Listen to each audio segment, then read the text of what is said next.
Hi everyone, welcome back to our class, and today we are going to discuss about our next chapter, sound. Sound plays an important role in our daily life. Sound helps us to communicate with each other. How sound is produced? Sound is produced from a vibrating body. Then what is vibration? Vibration is the to and fro or back and forth motion of an object.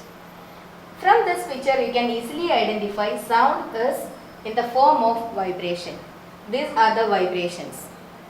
Here you can see so many pictures. In the first picture there is a stretched rubber band is there. When we are plucking that rubber band, sound is produced. From where that sound is produced, whenever we are plucking that rubber band vibrates. From that vibration sound is produced. Like so many other musical instruments are here, all these produces sound. These sounds are also produced by vibration, maybe with a membranes or some like other things. And how sound is produced by humans? In humans, sound is produced from our voice box. Our voice box is situating here and it is known as larynx.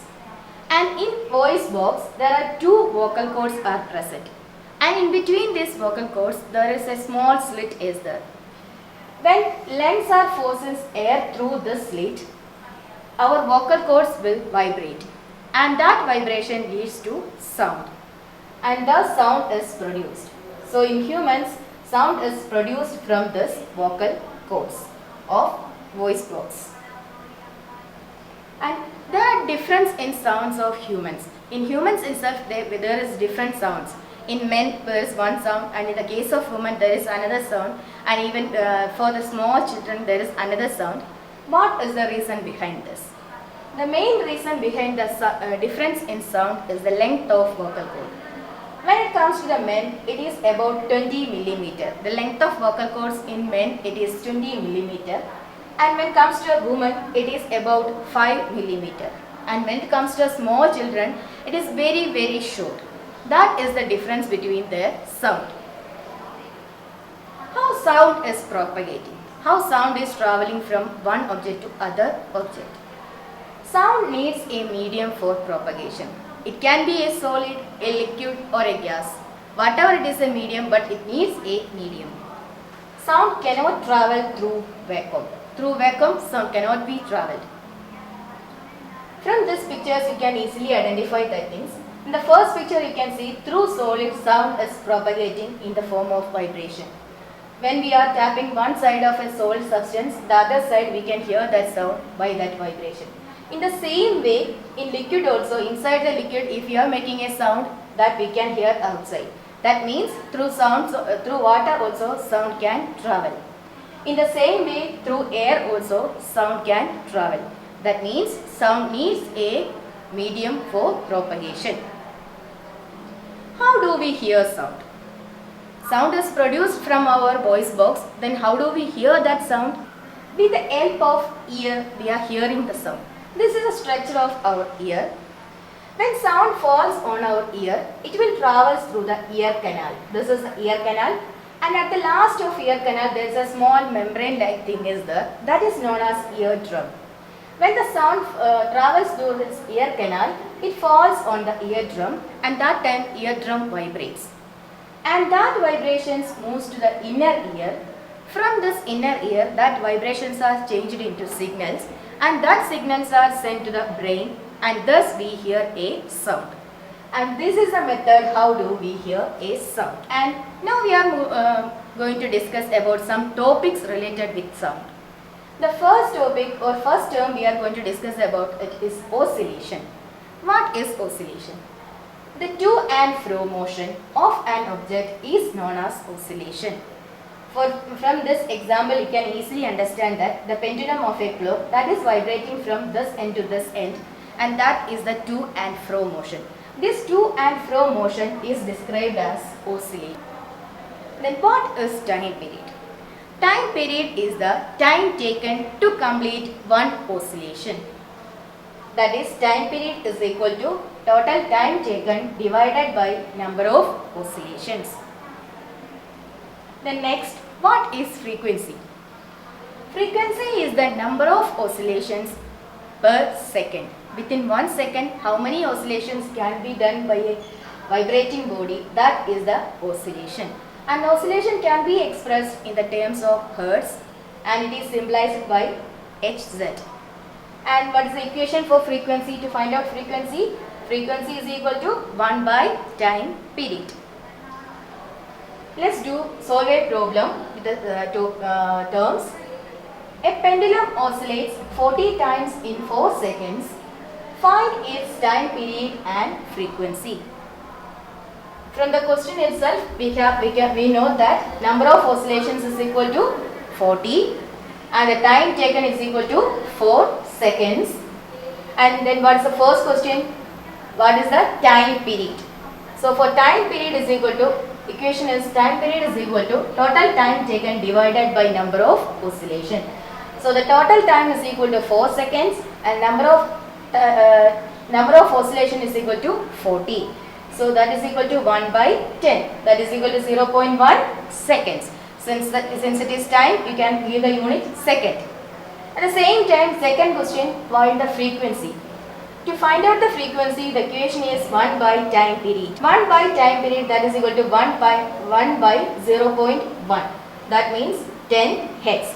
Since the unit of frequency is hertz, we have to add hertz also here. We can do more problems in our life. Next, we are going to discuss about amplitude. What is amplitude? Amplitude is the maximum displacement of an oscillating body from its center. From this picture, you can easily identify that this is an oscillating body and these are the vibrations, and from the center maximum distance is given here and that is the amplitude. And what is the relationship between loudness and amplitude? There is a great relationship between loudness and amplitude. The loudness of a sound depends upon its amplitude. When the amplitude of vibration is large, the sound will be louder. At the same time, when the amplitude is small, the sound will be feeble. And the loudness is expressed in a unit decibel. And this is a symbol of decibel. This is the picture. Here you can see if the amplitude is very, if this is the picture, if the amplitude is very high, you can see the sound is louder.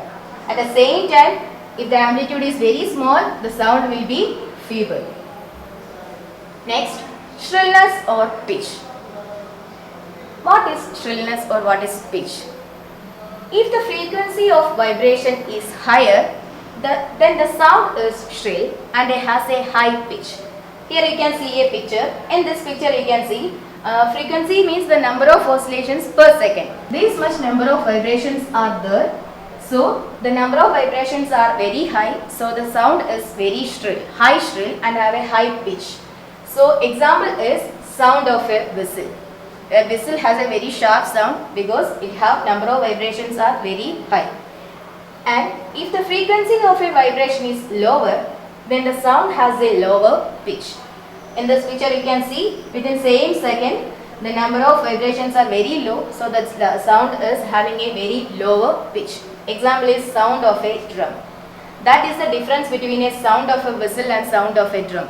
Because the sound of whistle which have a higher pitch, at the same time the sound of a drum which have a very lower pitch.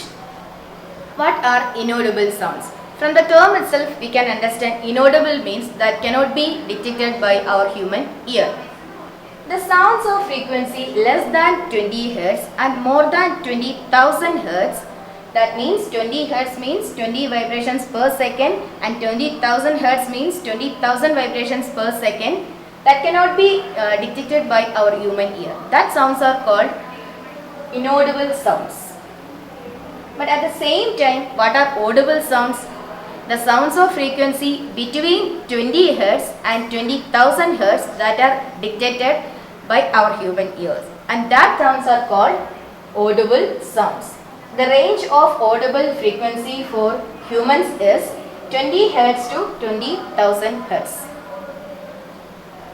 Even though this is the range of frequency that can be detected by our human ear, but some other animals, they can hear the sounds over 20,000 Hz and below 20 Hz.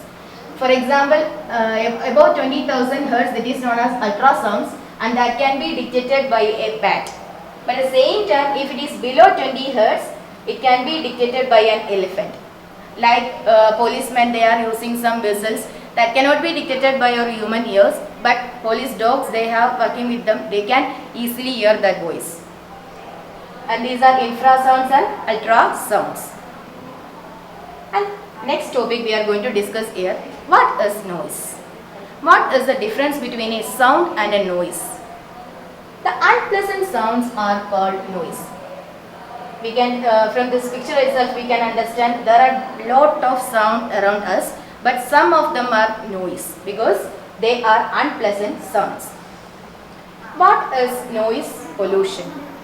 Like every other pollution, nowadays noise pollution is also a dangerous thing for us. The presence of excessive or unwanted sounds in the environment is called noise pollution. What are the causes of noise pollution? There are different reasons for noise pollution.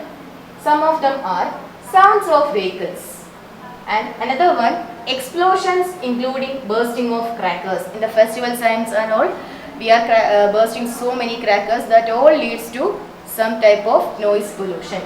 Sounds from loudspeaker, this is the main cause.